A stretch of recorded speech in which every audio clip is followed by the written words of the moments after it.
In this video we're going to be considering Aquinas's and Holland's input into the debate about miracles and their different concepts. Now Aquinas, we're going to be looking at Hume's definition, but there's a slight difference of Hume's definition. What he says is that there must be two elements to make something miraculous.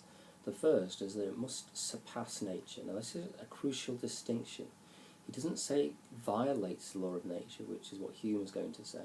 He doesn't say goes against nature, he says it surpasses it. So it's something which operates within the normal order, perhaps, or not even necessarily in the normal order, maybe it's in a different order, but it's still using the faculties of nature, but it does so in an enhanced way, which is probably the best way of describing surpass. The second thing he says is it must have a theological purpose. It must be for a particular reason that God's intervening. Now this is absolutely crucial for then the purpose according to Aquinas. Because what Aquinas ultimately says is that the value of a miracle is not in addressing about whether we can identify it, or whether it's true or false, or whether it's real, but more on the value in what is the meaning behind it. Why is God acting in this way? But the crucial element is that word intervention. It's an example of God choosing to intervene in this world, and he's choosing to intervene for a particular purpose or a particular reason. Now he also said that God could work in a way where he speeds up time, he does things in a slightly different order, maybe even do what nature can't do, but not for the illogical things, but things which wouldn't normally have happened. God changes the order a little bit. But the key thing is it surpasses laws of nature rather than merely violates the laws of nature. Now, Holland's contribution to this is similar to Aquinas's in many ways. Holland used this very famous example of the railway and the boy playing on the railway line about to get hit by the train. And what he says is that, imagine you've got a boy who's playing on some railway tracks. Forget about why he's playing on railway tracks, but he is, and gets stuck. And it's on a bend. And round the other side of the bend is a train coming. And the train driver cannot see the boy who's stuck. There's a mother. And the mother can see this impending disaster. Now at this time, the train driver has a heart attack, has a bout of diabetes, and he faints. Different versions of it, but it's not significant, really. But when he does so, he releases what's called the dead man's handle. What happens with the dead man's handle is when something happens to the train driver, the train will automatically stop. And it stops, and the boy gets saved.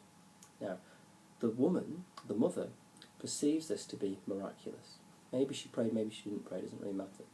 She sees that event as an act of God, God choosing to intervene.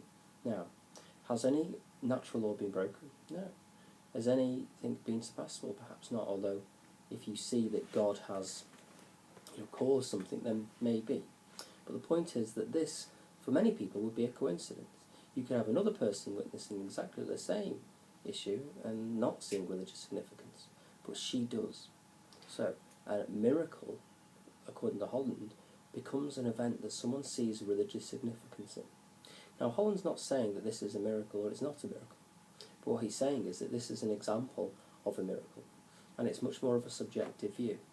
So you could use the train and Holland example to both criticise and support the coherence or whether miracles occur or not, based on that fact. Now it's very similar to what Aquinas says about going back to the discernment. The purpose and value of that miracle becomes in why God's doing it. Is he doing it for a particular purpose, for a particular reason?